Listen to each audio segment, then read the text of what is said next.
The video you're about to see is a very, very important interview. I did it back in 1980, in June of 1980, with Antony Sutton. And of course, Antony had been a scholar at the Hoover Institute for really many, many years. And while he was there, he wrote the 3 volumes of Western Technology and Soviet Economic Development.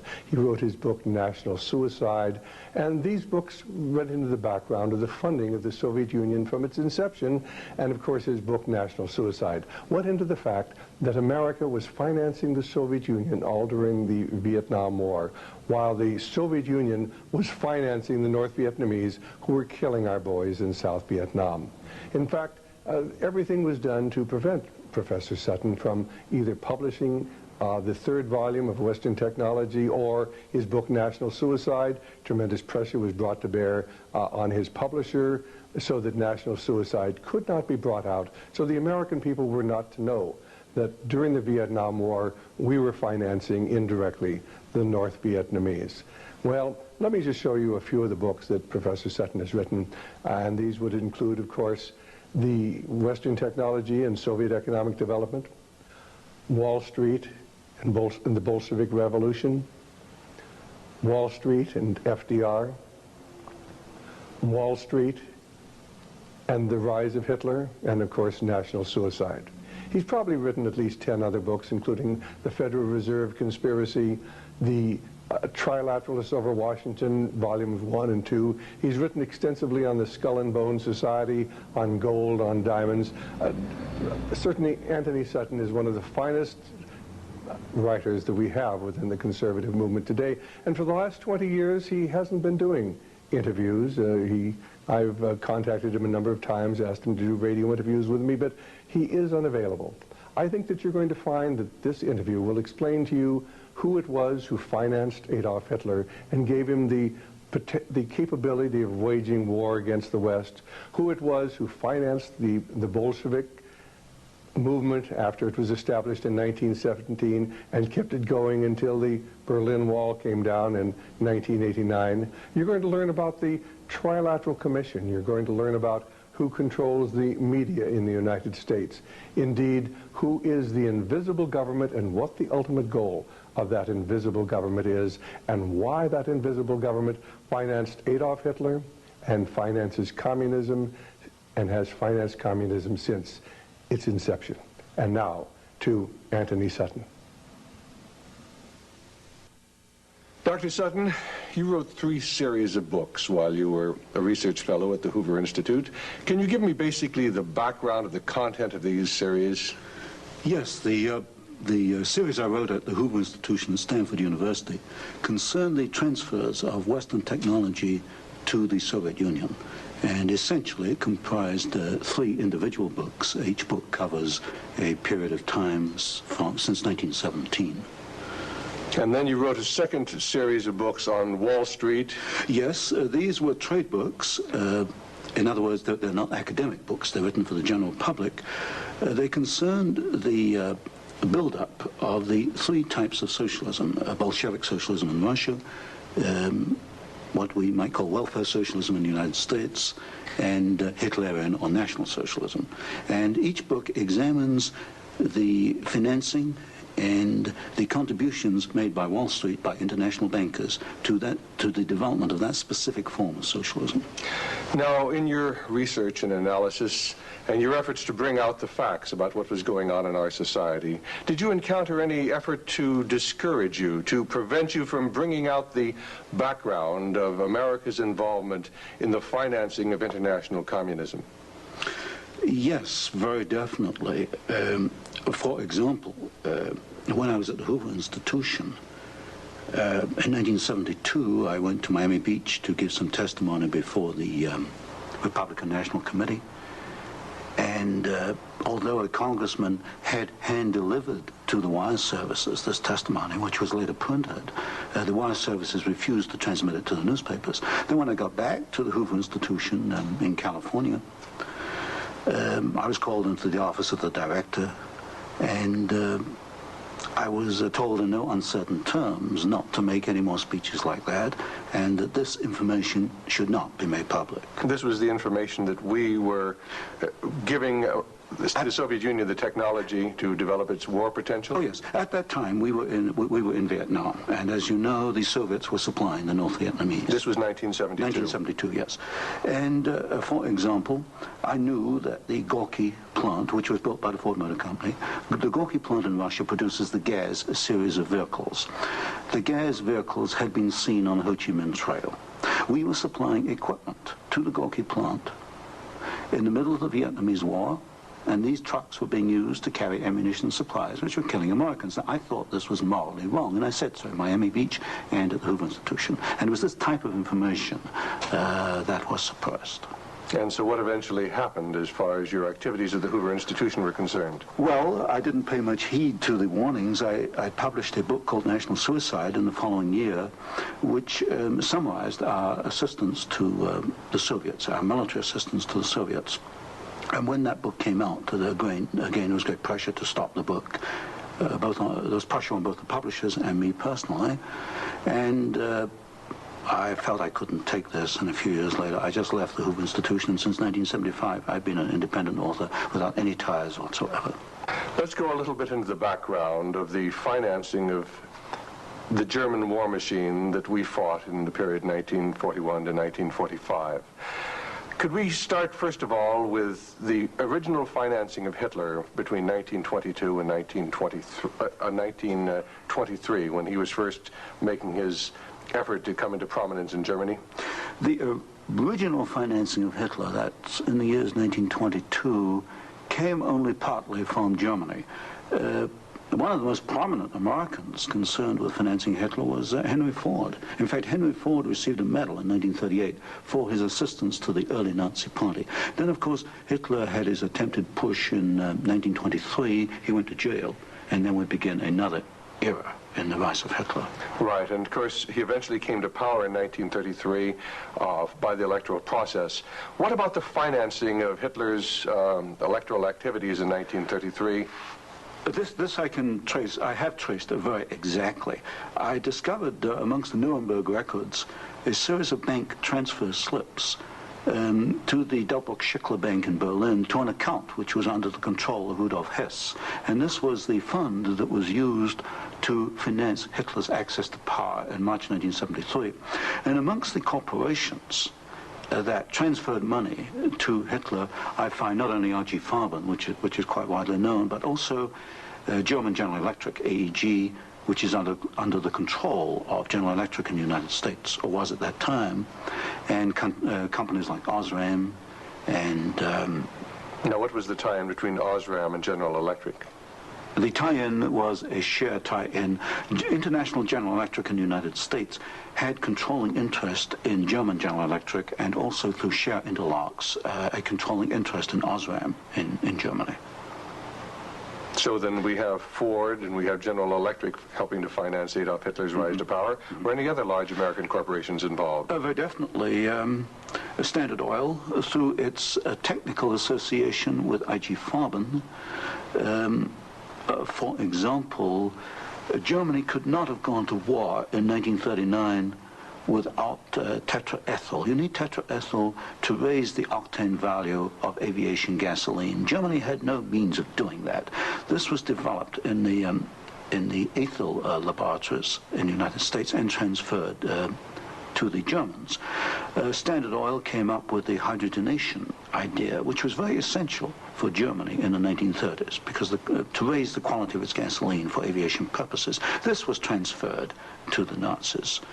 And ITT, for example, International Telephone and Telegraph, was very intimately associated with the Nazis through Dr. Schroeder, who was head of the ITT subsidiaries in Germany. And ITT controlled companies which made not only electrical instruments, but also the Focke-Wulf plant, which made airplanes, fighter airplanes. So what you're suggesting then is that American corporations were helping to finance the German industry that was building up the war potential? American corporations, only a few, not many, financed Hitler through their subsidiaries. They transferred technology. They transferred material assistance, for example, stocks of tetraethyl before the Germans could manufacture it under the joint manufacturing agreement with the United States.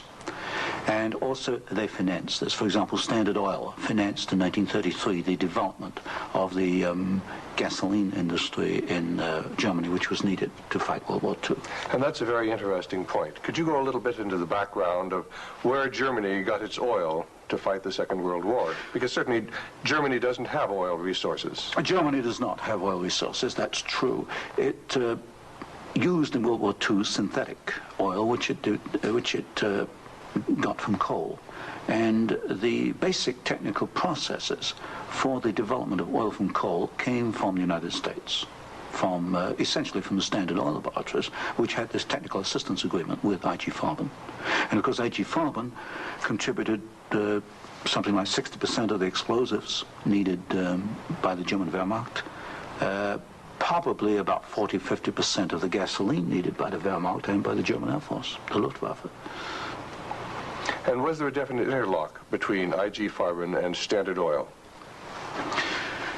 The interlock was at the technical level, the exchange of patents. It was through a financial technical assistance agreement. There were other interlocks with the United States through a subsidiary, I.G. Farben, in the United States. But with Standard Oil, the interlocks were at the technical and financial level. And is it a fact, it's been stated, that there were members of the board of directors of Standard Oil who were also on the board of directors of American I.G. Farben?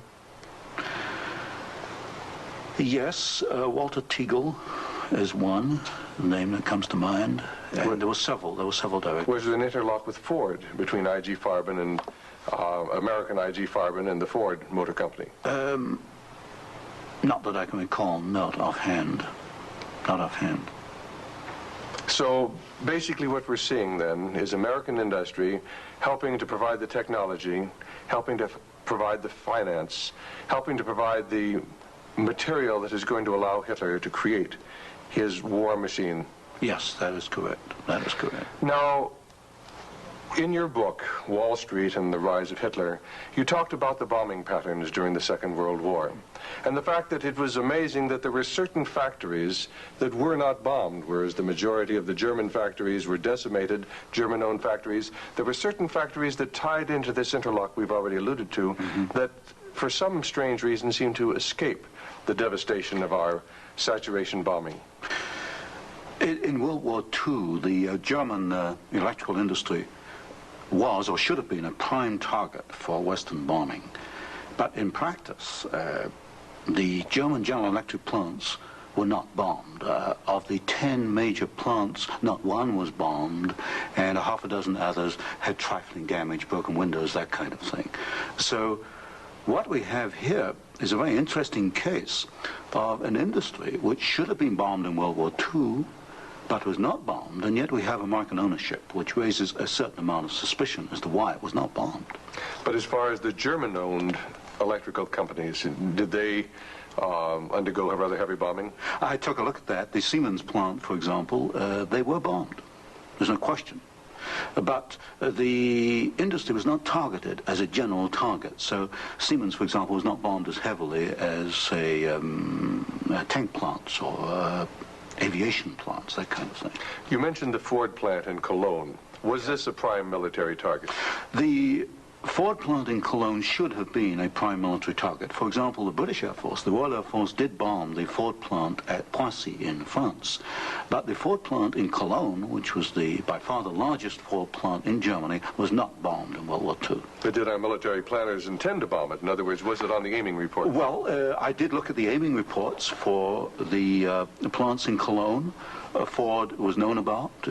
They knew that it was producing equipment for the Wehrmacht. But it was not bombed. It was scheduled as a target, but it was not bombed. So somewhere along the line, as far as the planning was concerned, the name of the Ford motor plant in Cologne was deleted, and yet the city of Cologne itself was totally decimated. The city of Cologne was decimated, as of course many other cities in Germany were decimated. But somewhere along the line, something happened. I suspect it was in the aiming committees, and without question, orders were sent out not to bomb certain targets, even though these were prime military targets. And That's rather reminiscent of some of the orders that went out during the Korean War, some of the orders that went out during the Vietnamese War to leave specific targets within the enemy's domain untouched by our strategic bombing. I understand that was so, although I've not investigated it.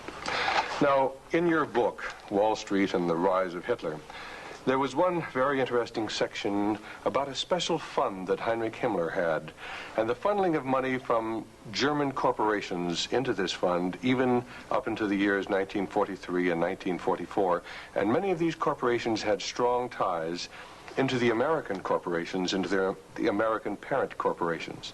Could you tell us a little bit about the Kepler Fund? The Kepler Fund was also known as the Konto S Fund. It was what we might call Heinrich Himmler's personal slush fund. He used it for his own personal projects. And what amazed me was both in 1933 and in 1944, the 2 days, the 2 years for which I examined the records, over half the funds came from American corporations. For example, in 1933, ITT, Standard Oil, General Electric, and possibly Osram were contributors. Even in 1944, in the middle of World War II, we find that ITT was funneling funds to Heinrich Himmler's fund through Schroeder, who was the chairman of the ITT subsidiaries in Germany. We also find that Depag, the Standard Oil subsidiary in Germany, was financing Heinrich Himmler, and this was in the middle of World War II. Now, were these facts ever brought out at the Nuremberg hearings? They were never brought out at the Nuremberg hearings, although the documents do exist within the files, within the records. They have not been published, as far as I know. And you actually had access to these records? Yes, there's some 400 tons of these records available, and many of them were at the Hoover Institution, or copies were at the Hoover Institution, and that's where I found the original documentation. I think it's a tragic part of our history when the American public doesn't realize the interplay then between great American corporations and the financing, the funding of the Nazi movement. Now, I wanted to talk just a little bit about the Nuremberg trials, because at the Nuremberg trials, the Nazis, the Nazi war criminals, the Nazi generals were held specifically guilty for what transpired. Were there any Americans involved? Were any Americans indicted? Were any Americans convicted as far as the financing of the Nazi war movement? Very definitely not. I looked at the criteria for what we might call war crimes under the Nuremberg Tribunal. And there's no question in my mind that certain Americans well fitted the criteria which required indictment and trial. But no Americans were ever brought to trial. Do you think there was any conscious effort to conceal this fact, both from the Nuremberg War Tribunal and from the American public? Well, there was a conscious effort in the fact that these businessmen were very prominent in stating in 1946 that they had no knowledge of what Hitler was doing, and yet they were intimately involved with the build-up with Hitler. I suspect that this was not published in the media at the time, although I've not checked that. But certainly the role of American corporations and American businessmen in aiding Hitler has not been published. Now, what about the actual financing? What about the loans from large American banks, from large British banks, to Hitler's government in that period between 1933 and 1939, when Hitler was preparing for war? Well, you've got to go back a little earlier and look at what are known as the Young loans, which were very important because I think they brought about the economic collapse of Germany in 1933. That was the Young plan. This was Owen Young, who was, of course, chairman of General Electric. Here we got a man who actually made the loans as an officer of the United States government, which brought about the collapse of Germany in 1933, enabling Hitler to take over. And then subsequent to 1933, you get a series of loans. A very good one is Standard Oil, which loaned several $1 million, at least, to Germany to build up its aviation gasoline facilities. And there are other examples. Fine. Well, I'd like to get a little bit into the background of the financing of Bolshevism, because I think this is vitally important. And we can go back to the period after the Second Revolution, which was in October and November of 1917. The initial financing of Lenin's movement, how did it tie into the American corporations? Was there any American involvement in that period between 1917 and 1918 when Bolshevism was just beginning to get a foothold in Russia? Yes, there were several incidents. The most important is one involving Colonel William Boyce Thompson, who was the largest shareholder in the Chase Bank, which of course today is Chase Manhattan Bank. And I published in one of my books a copy of a cablegram which transferred funds from New York to Petrograd in December 1917, $1 million to be precise. And Colonel Thompson made the statement later that this $1 million was given to the Bolsheviks to consolidate. They had just begun to take over Russia. They only controlled Moscow and Petrograd at that time, to aid the control that the Bolsheviks were extending in Russia. This is a very clear case. $1 million, American funds transferred through an American Wall Street intermediary to the Bolsheviks. And didn't you publish that document here in Wall Street and the Rise of Bolshevism?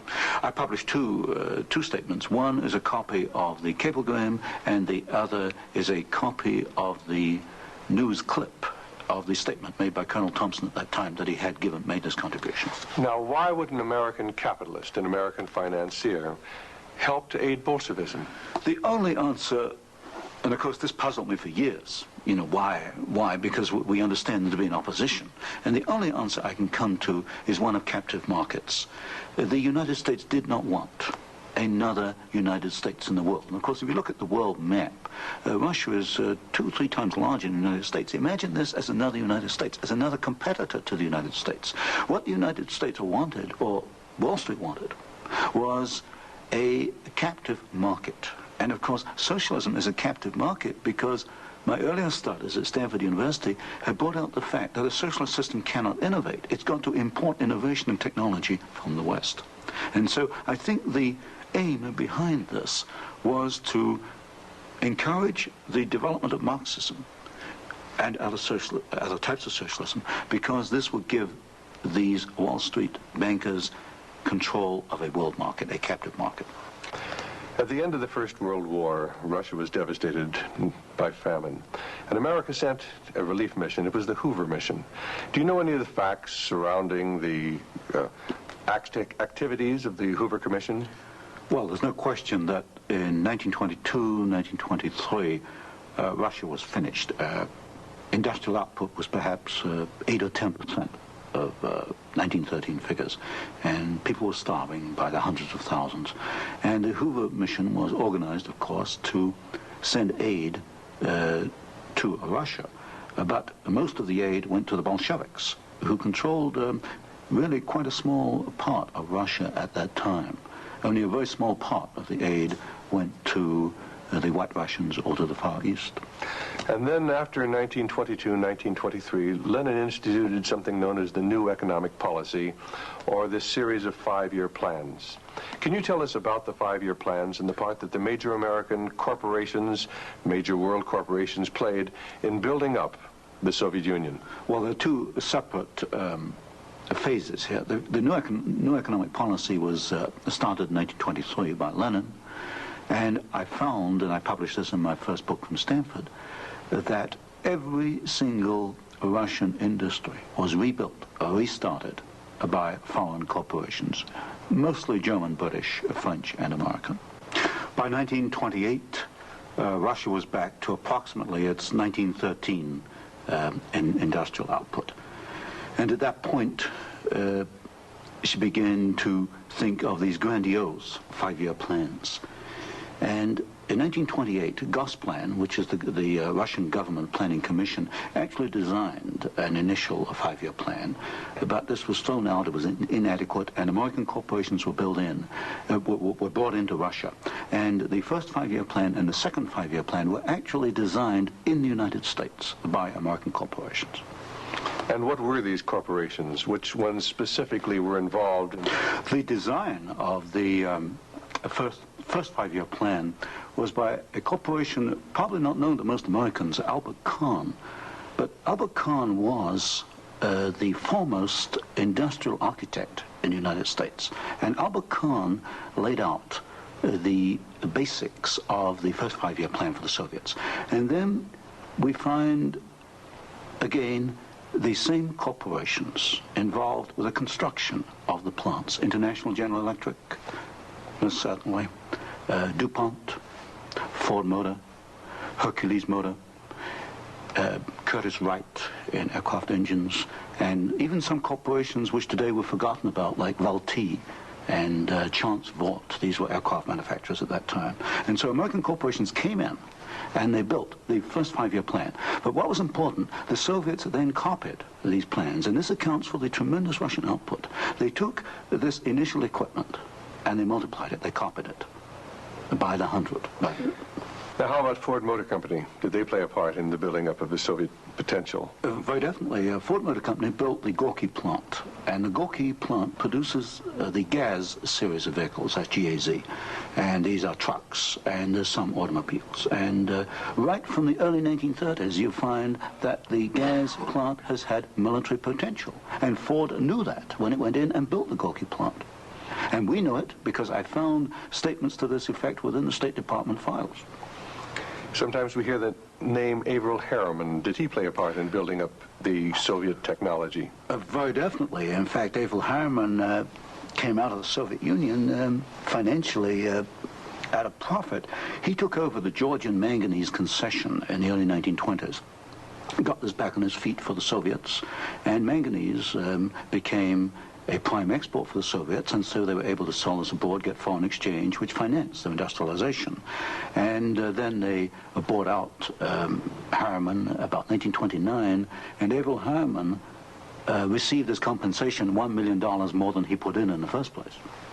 How about Armand Hammer of Occidental Petroleum? Armand Hammer is a very interesting example. Armand Hammer received the first foreign concession in 1922. In asbestos in the Ural Mountains. And he also conducted for the Soviets a number of other enterprises, right down to pens and pencil manufacturing, for example.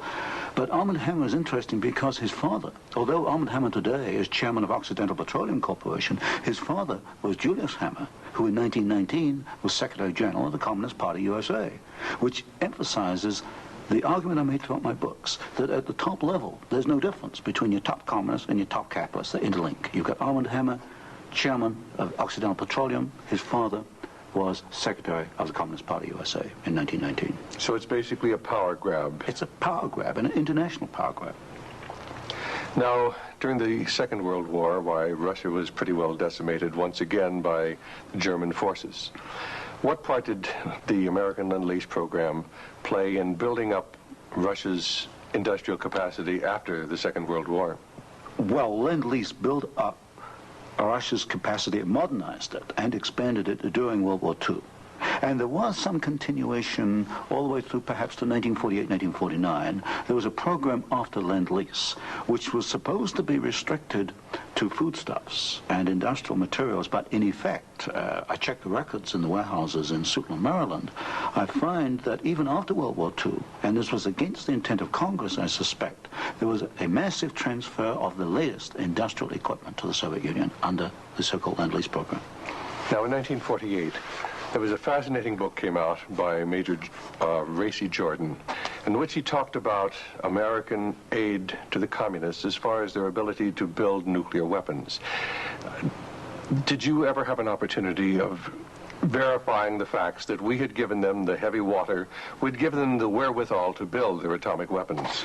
Well, as part of the work I was doing at Stanford, I did investigate the shipping documents for Lend-Lease, and I took a sample of these documents and I checked them against Major Jordan. And broadly, Major Jordan was correct within, say, about 5%. And Major Jordan, of course, made the charge that we had shipped materials to the Soviets, 1944, 1945, which were later used in their atomic program. There is no doubt he is correct. We shipped heavy water, which is essential, but we shipped other items which are perhaps less obvious to the layman. We shipped, for example, aluminum tubes, and aluminum tubes are essential for atomic energy development. We shipped graphite, and graphite is another essential component. So generally, as far as I could check, and I checked the original government Lend-Lease documents, Major Jordan was correct. Now, as the years have gone by, of course, we see a growing Soviet nuclear threat. The Soviets now have MIRV missiles. Can you give a little of the background on how the Soviet Union, which really didn't have the technology to develop those MIRV missiles that threaten our cities today, how were they able to develop the MIRV capacity? Well, you've got to go back and look at how the Russians were able to develop a rocket, space technology anyway. What they did after World War II was American forces were held back for a while the Soviets occupied East Germany. They stripped East Germany. They took back the latest of the V-2 rocket technology from Peenemünde and other places. And the V-2 became the basis of the Russian space technology. Now, if you skip the intervening years, you will find when you come to the early 1970s that the Russians did not have the capability to MIRV their missiles. And in particular, they lacked the ability to produce the very precision, micro-miniature ball bearings that are needed for the control systems. There was only one company in the world, Bryant, Chuck and Grinder, which could make the machinery which machines the races within which these ball bearings run. And without those races, you just cannot make MIRV missiles in any quantity. You can make one off, but not in quantity. Bryant, Chuck and Grinder was allowed to ship to the Soviet Union 45 of these machines at a time when we only had 33 in the United States. But wasn't there any objection to doing this? I objected at Miami Beach in 1972. Other people objected, but the objections were squashed. And predominantly at fault here is Henry Kissinger and the incoming administration, the incoming Nixon administration. This was known, I'm sure it was known in DOD. If I knew it, then certainly DOD knew it. But the objections were squashed, and there was suppression of the information. And so once again we see America building up the military capacity, the nuclear threat from the Soviet Union. Well, this goes, you know, when you talk about MIRVing of missiles, you're talking about a quantum jump in your military technology. Now, I'm not a military man, but to me, the ability to do that is a massive leap forward, and we enabled them to do it, and we did it knowingly and deliberately. During the Vietnamese War, the Soviet Union and the Eastern European satellites were the primary suppliers of war materials to the North Vietnamese who were killing American boys in South Vietnam. Would you comment on our aid and trade with the Soviet Union and with the Eastern European satellites during that period of time? Well, there's no question that the Soviets were the prime suppliers of military equipment and suppliers to the North Vietnamese. Let me give you an example. The American pilots, as they flew over the Ho Chi Minh Trail, described the trucks that they were seeing as American trucks. Well, they were American trucks because they came from the Gorky plant, and Gorky was built by Henry Ford. And so you have the situation where we were, in effect, supplying both sides in the Vietnamese War. But the trucks were being built by the Soviet Union. However, were they getting any materials from the United States to help build those trucks? Yes, in the early 1970s, I know specifically of shipments of equipment into the Gorky plant while the war was going on, which in effect were aiding the Soviets to build more trucks to be used by the North Vietnamese. How about loans? Was America extending loans to the Soviet Union during this period when they were the primary financiers of the North Vietnamese? Yes. Beginning about 1970, there was a massive grant of loans to the Soviet Union. I'd say by about 1976, it must have totaled perhaps $40 billion outstanding. And so this, of course, these loans were used to enable the Soviet Union to purchase industrial equipment in the United States, and this industrial equipment was used to manufacture, in part, military supplies which were used against us in Vietnam. How about Russian shipping that was being used to ferry supplies to North Vietnam? Shipping is a very interesting example because the Soviets published a shipping register, about 6,000 ships, and I analyzed every one of these ships, both the origin of the technology of the ship itself, the hull, and the engine. Most of them are marine diesel engines. And I find that 60% of the Soviet merchant marine, which of course has military usefulness, 60% was built abroad. Only 40% in the Soviet Union, and that largely to Western design. But when you come to marine diesel engines, you find something really fascinating. You find that 80% of the marine diesel engines in Soviet merchant ships are Western engines, Burmeister and Wain of Copenhagen, Sulzer of Switzerland, Fiat of Italy, because that name has come up before. But the other 20% of marine diesel engines built in the Soviet Union are built to Western design under technical assistance contracts from Sulzer and Burmeister and Wain. So in effect, there could be no Soviet merchant marine without assistance from the West. How about the building of the Kama River plant? Kama River was built in the late 1960s, early 1970s. The basic design contract was let to the Italian firm of Fiat. Giovanni Agnelli is the chairman of the board.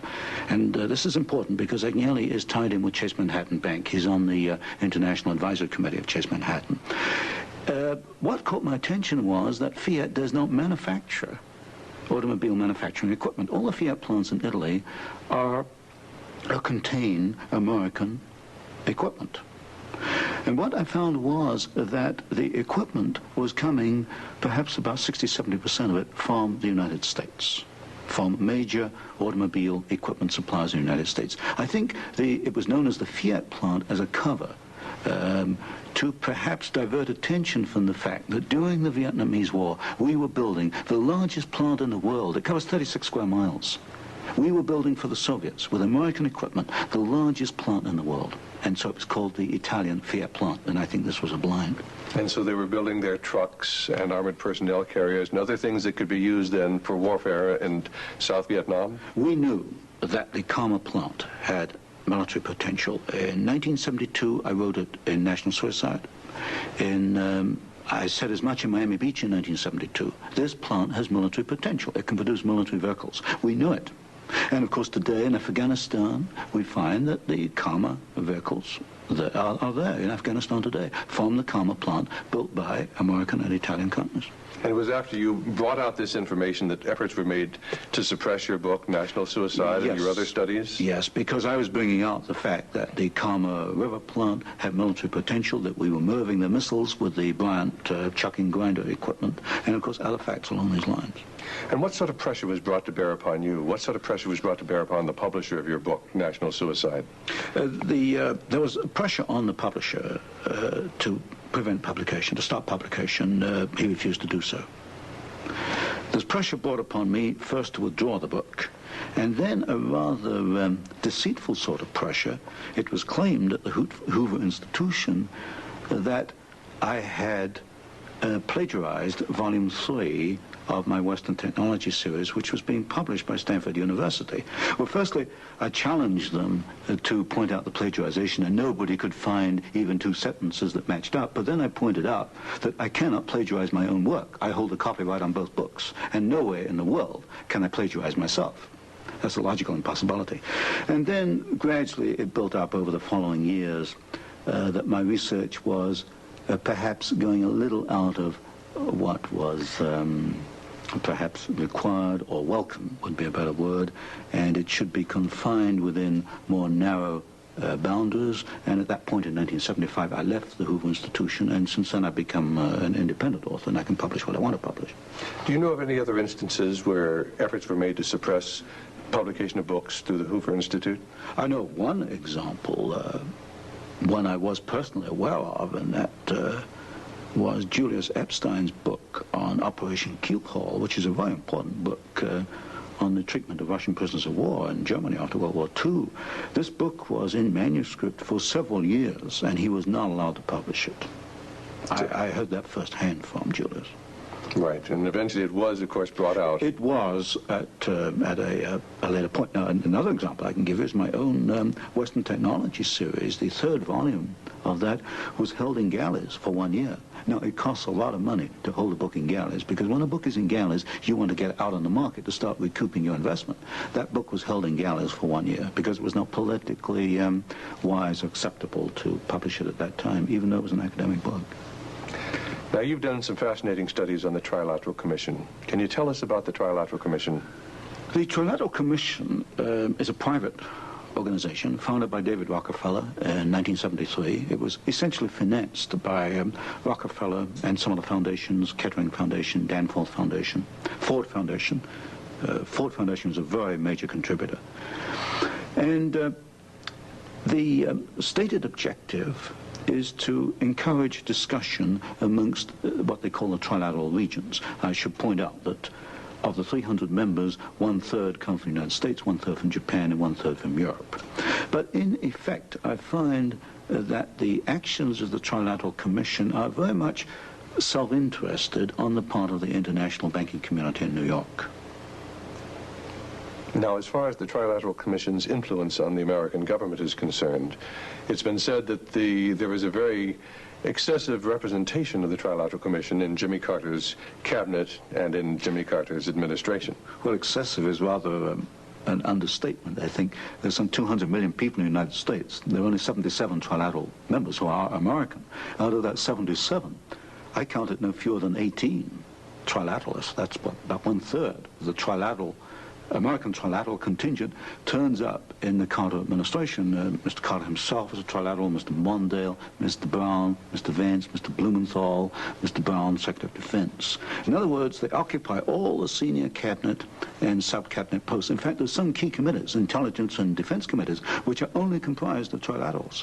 So here you've got 77 Americans selected by one man, David Rockefeller, who's chairman of Chase Manhattan Bank. And we find that they turn up in the key controlling positions in Washington under the Carter administration. And would this suggest to you that perhaps we do not select the government, that it is selected by these people who work behind the scenes? You can come to no other conclusion. If you look today at who's running for office, you find Mr. Bush is a trilateral, you find Mr. Anderson is a trilateral, Mr. Carter's a trilateral. We find articles appearing in Newsweek magazine, Time magazine, U.S. News and World Report, many of the major media telling us there's really nothing to be concerned about from the Trilateral Commission. Is there any interlock between the Trilateral Commission and the major media in the United States? Yes, there is an interlock, particularly in the news media. For example, the Chicago Sun-Times, the executive editor there, James Hoagie, is a trilateral. You'll find Saul Linowitz is a director of Time magazine. And I think, yes, Henry Schucht is a director of CBS. So there very definitely is an interlock between the trilaterals and the media. And perhaps this is the reason, then, that they rather play down the influence of the Trilateral Commission on contemporary American government. Yes, I had a computer survey made of all articles that have been printed on the Trilateral Commission since 1973. I could find worldwide only 73 articles. Now, what's the relationship between the Trilateral Commission and the Council on Foreign Relations? Well, of course, the Council on Foreign Relations is a much older organization founded in 1920.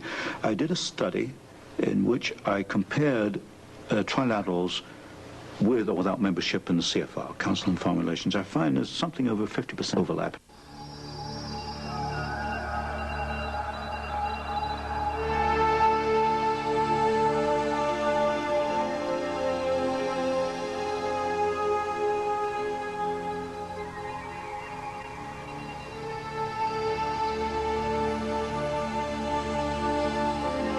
In Senator Goldwater's book, With No Apologies, on page 280, he wrote, "The Trilateral Commission is intended to be the vehicle for multinational consolidation of the commercial and banking interests by seizing control of the political government of the United States."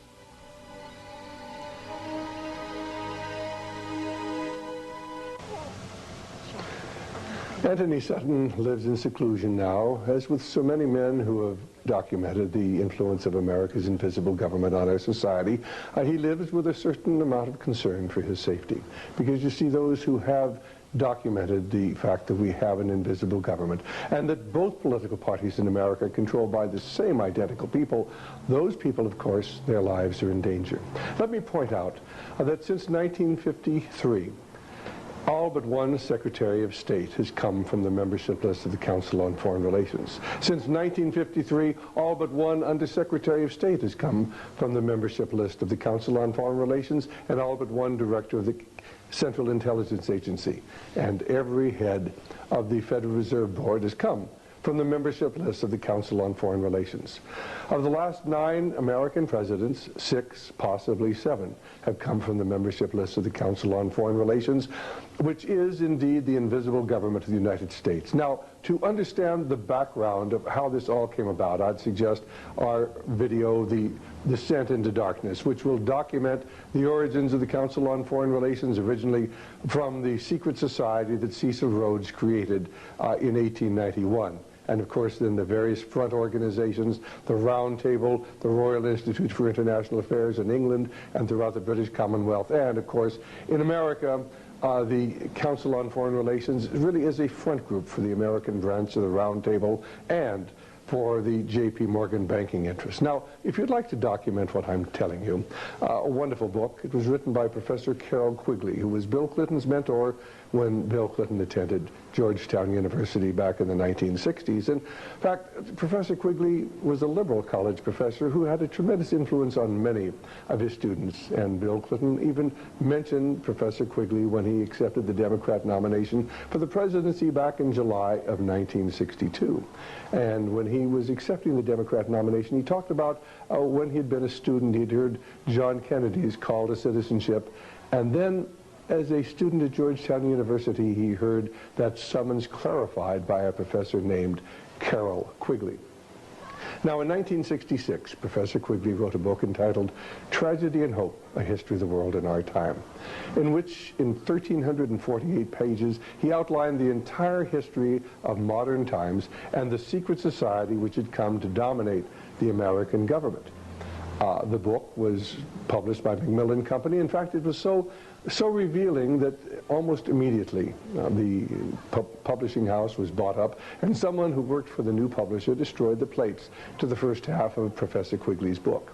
If you doubt what I am telling you, we actually have a taped interview which I found in Professor Quigley's papers back at Georgetown University when I went through them back in 1980, and we offer that taped interview with Professor Quigley where he tells how somebody destroyed the plates, the first half of his book, and then how his publisher refused to reprint the book, even though there was demand from all over the world. That's available in our 4-tape set, The Secret Government, available from Radio Liberty by calling 1-800-5-HIV-WAR.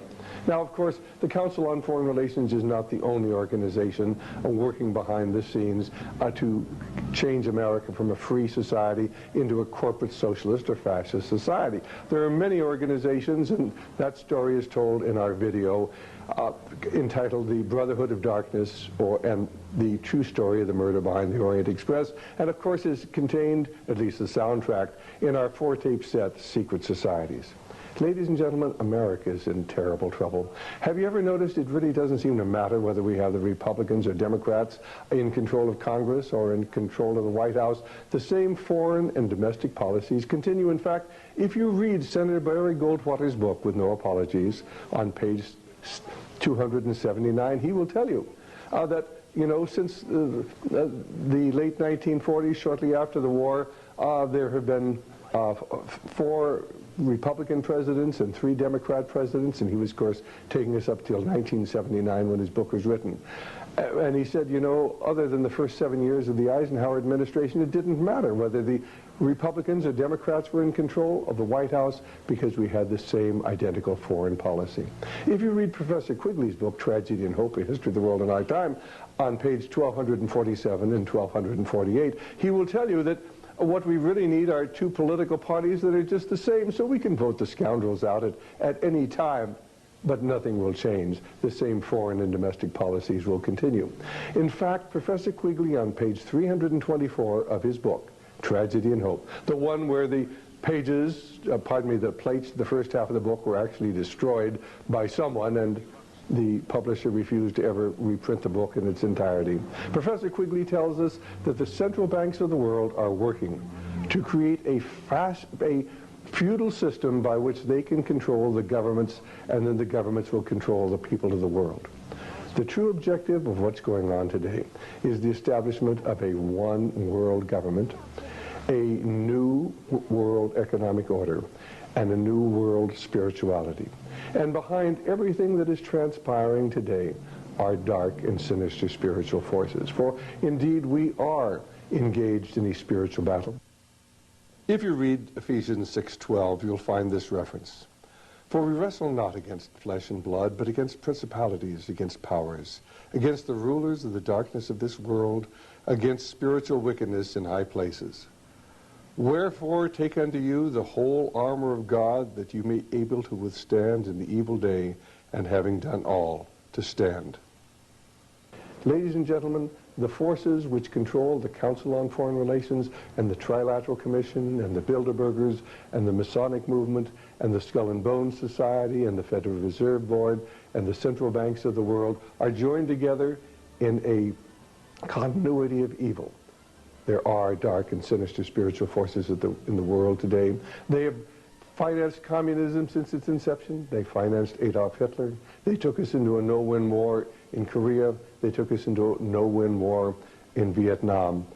And of course today they are building up the military potential of communist China.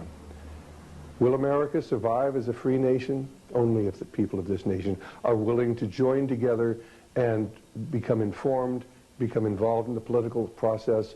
First of all, to understand it's a spiritual battle, to come to understand why America was a great Christian nation at one time, and then how we lost that freedom. We are told by Abraham Lincoln, and this is what he wrote back, or what he said back at the Lyceum in Springfield, Illinois, in about 1840. At what point should we expect the approach of danger? By what means should we fortify ourselves against it? Should we expect some transatlantic giant to step the ocean and crush us with a blow? Never. All the armies of Europe and Asia combined could never by force take a drink from the Ohio or make a mark on the Blue Ridge. Then at what point should we expect the approach of danger? And I answer, if it ever reaches, if it spring among us, it can never come from abroad. If destruction be our lot, we ourselves must be its authors and its finishers. As a nation of free men, we shall live on through all time or die by suicide. And then let me close with that wonderful quotation from James Russell Lowell, written in 1844, and this is what he wrote. Once to every man and nation comes the moment to decide, in that strife of truth with falsehood for the good or evil side. Some great cause, God's new Messiah, offering each the bloom or blight, and the strife goes on forever, twixt the darkness and the light. Then to side with truth is noble, ere to share her wretched crust, ere her cause brings faith, fame, and fortune, and 'tis prosperous to be just. Then it is the brave man chooses, while the coward stands aside, until the multitudes make virtue of the faith they have denied. Though the cause of evil prospers, yet his truth alone is strong. Though our portion be the scaffold, and upon the throne be wrong. But that scaffold sways the future, for in the dim unknown standeth God within the shadows, keeping watch above his own.